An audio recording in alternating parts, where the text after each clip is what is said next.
മറ്റു മരങ്ങളെ അപേക്ഷിച്ച് ആൽമരത്തിൻ്റെ പ്രത്യേകത എന്ന് വെച്ചാൽ ഈ ആൽമരം തന്നെ കേട്ടോ, ഇത് നമ്മൾ ചരിഞ്ഞ് നിൽക്കുന്ന പോലെ തോന്നും. നമ്മളോർക്കും ഇത് നിലംപൊത്ത് തോന്നും, പക്ഷേ ഇല്ല.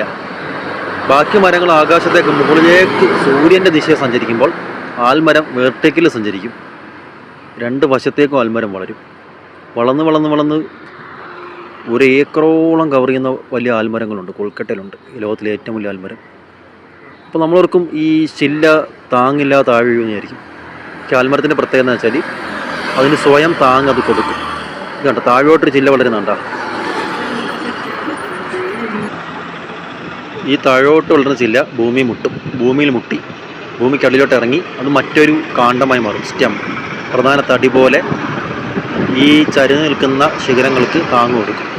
അങ്ങനെ വ്യാപിച്ച് വർഷങ്ങൾ കൊണ്ട് ഈ നാട് മൊത്തം പന്തലിക്കാൻ പ്രാപ്തിയുണ്ട് ആൽമരത്തിന്. ഇതാണ് ആൽമരത്തിൻ്റെ പ്രത്യേകത.